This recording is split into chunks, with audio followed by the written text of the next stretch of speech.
민수기 10장. 이스라엘 백성들이 시내산에서 바란 광야로 이동하는 모습을 다루고 있습니다. 이스라엘 백성들은 그들의 진영을 이동하기 위해서는 먼저 하나님의 허락이 필요했습니다. 하나님이 출발해야 그들도 움직일 수 있습니다. 그들 스스로 갈 수는 없다는 얘기입니다.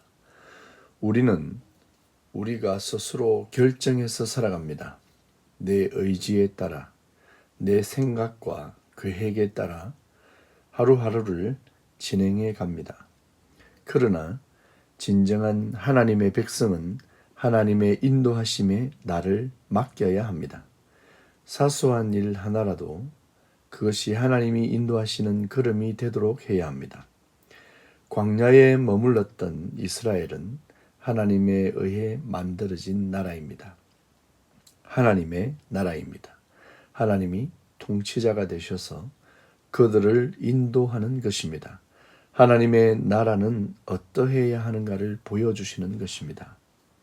하나님이 결정하고 하나님이 움직일 때 우리도 갈 수 있는 것입니다. 내가 하나님을 끌고 다니는 것이 아니라 내가 하나님에게 이끌려 가야 합니다. 오늘 하루도 하나님에게 나를 맡겨보세요. 그리고 나를 푸른 초장으로 쉴만한 물가로 인도해 달라고 소망하시기를 바랍니다. 본문에서 이스라엘은 이동할 때 제사장이 부르는 나팔 소리에 의해 움직였습니다. 나팔 소리가 신호이고 약속이며 명령인 것입니다. 그들은 약속된 순서에 따라 각 진영이 움직였습니다. 개인적으로 행동하는 것이 아니라 조직적이고 계획된 지시를 따라 움직였습니다. 거룩한 일을 감당하는 제사장만이 나팔을 부를 수 있었습니다. 나팔 소리가 단순한 신호나 약속을 넘어 권위 있는 하나님의 개입입니다. 그 누구의 소리가 아닌 하나님의 명령의 소리에 그들은 이미 계획된 순서에 따라 움직여야 했다는 것입니다. 요한계시록의 나팔 소리에 따라 하나님의 심판이 시작됩니다. 나팔 소리는 큰 소리이며 놀라운 소리이며 하나님의 명령의 소리입니다. 능력 있는 소리이며 권세 있는 소리였습니다. 하나님의 음성을 나팔 소리로 볼 수도 있고 두려움의 소리로 볼 수도 있습니다.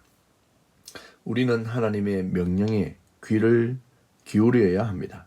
하나님의 소리는 우리를 구원으로 인도하고 또한 심판도 하실 것입니다. 이스라엘이 나팔 소리에 따라 진행하는 모든 행동은 하나님의 소리에 복종하고 움직이는 모습입니다. 하나님의 소리에 귀를 기울이는 성도가 되어야 합니다. 내 귀에 지금 어떤 소리가 가장 크게 들리십니까? 내가 듣고 싶은 소리는 무엇입니까? 하나님의 나팔 소리에 내 모든 에너지를 집중해야 하겠습니다. 33절에 언약궤가 백성들 앞서서 행했다라고 말씀하고 있습니다. 언약궤는 여호와의 임재를 나타내는 것입니다. 따라서 언약궤가 앞서 행함은 하나님이 먼저 행하심을 나타냅니다. 하나님은 미지의 땅을 밟는 이스라엘 백성들을 위하여 그들보다 앞서 행하십니다. 전투에서 앞서간다는 것은 죽음을 각오한 행동입니다.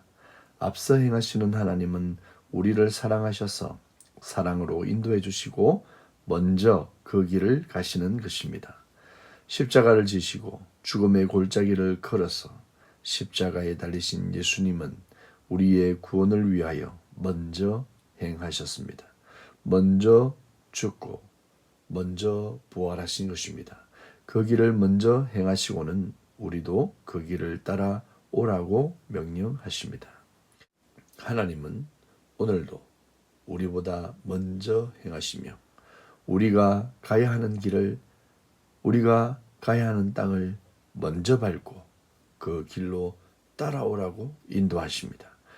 여러분, 우리도 그 길을 따라 행합시다. 하나님의 계획과 인도하심을 믿고 하나님의 나팔 소리로 신호줄 때 그 길로 전진합시다. 그 끝에는 가나안 땅이 기다리고 있습니다. 영원한 하나님의 나라가 우리를 위해 준비되어 있습니다. 오늘도 먼저 앞서 행하시는 하나님의 그 사랑의 가이드에 감사하며 즐거운 여행을 떠납시다. 샬롬.